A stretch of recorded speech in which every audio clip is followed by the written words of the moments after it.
گپی مده ایسته که دوستا دین غریب است، اعمال دین در این وقت غریب است. نمازی که تو میخوانی غریب است، به خاطر که دیگه جا به مثل تو نماز نیست. برابری تو قیام وجود نداره، برابری تو رکوع وجود نداره، برابری تو سجده وجود نداره.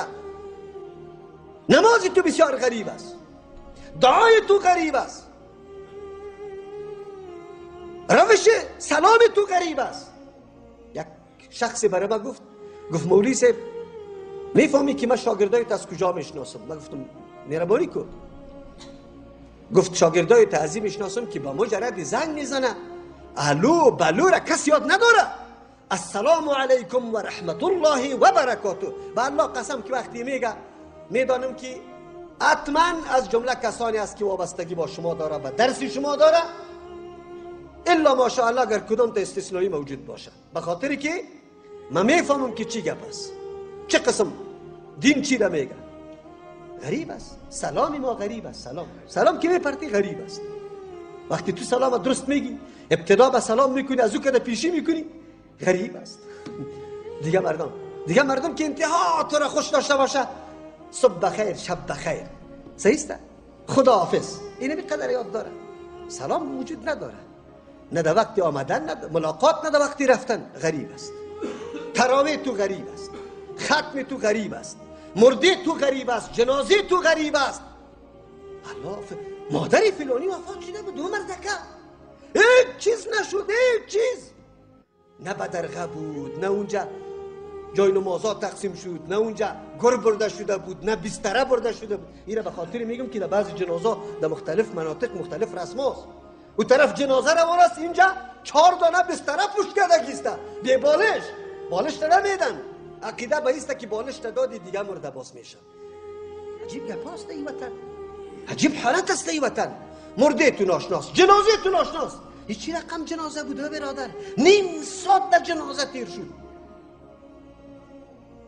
دعا را یاد دارن؟ کدام دعا به حق مرده میشه؟ آخرین حق این مرده که برای تو است و تو مومن حق از این ادا میکنی، آخرین مرحله است. از دنیا رحلت کرده، هیچ چیز نداره بجز از اینکه تو برش دعا بکنی. چی رقم دعا باید بکنی؟ از کجا دعا بکنی؟ فقط در زبان دور بدیشه، یعنی که از قلب اشکت بریزه باز دعا بکنی. کدام دعا را بکنی؟ جنازه ناشناس. و برادر فاتحه گیری نبود، هیچ رقم مرده را شلغم گور کردن، نه پشتش یک دونه برنج خیرات نکرد. بیچاره خبر نداره که عیسی اولیای مرده 1000 قرآن کریم دارالحفاظا برده. این خبر نداره که مرده به ذمه خود گرفت که اینجا تشنابا برای مدرسه جور میشه، این مکمل سرمه است. اینجا وسایل برق است، این سرمه است. این خبر نداره بیچاره. اینجا راه خراب است، این سرمه است. تاجیکیست، دین امیره میگه، علم امیره میگه، خودش در آلمان زندگی میکنه، ولی برای من زنگ میزنه که مولوی صاحب 2 نفر یتیمه در دارالحفاظ کفالت شما میکنم که فیسی از او را باید بپردازم، به خاطر ازی که او حافظ قرآن کریم جور شد و برای من ثواب برسه. عقل و فکر فرق داره.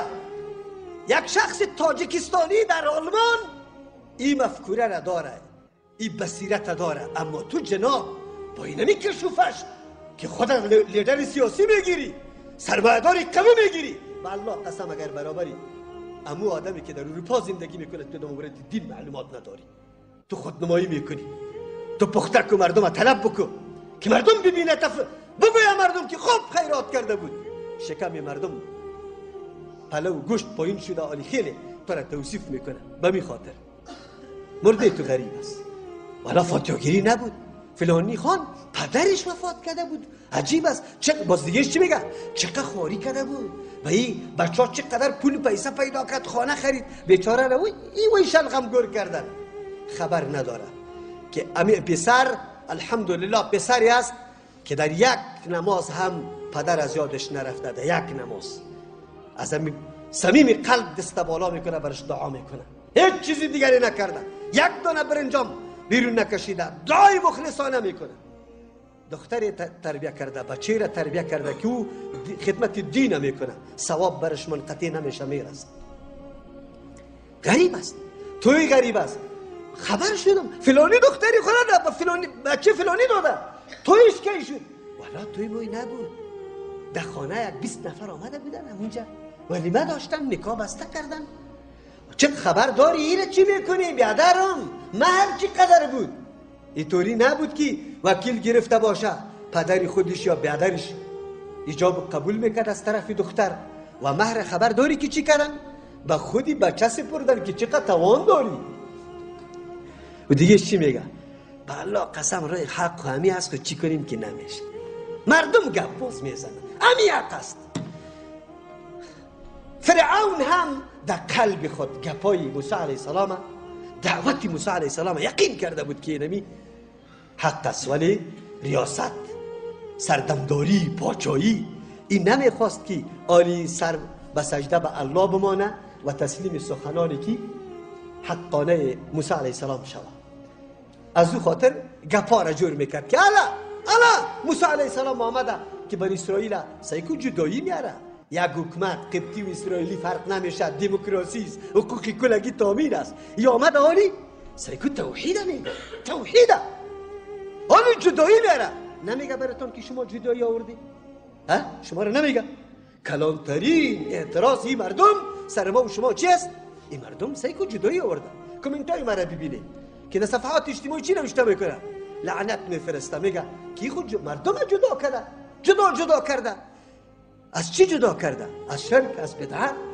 از اهل شرک از اهل بدعت از چی جدا کرده کاش کمیو چی مصداقی شخی بگوید که جدایی از چی جدایی از اهل باطل جدایی از اهل بدعت جدایی از اهل شرک از کجا جدا کرده از حق جدا نکرده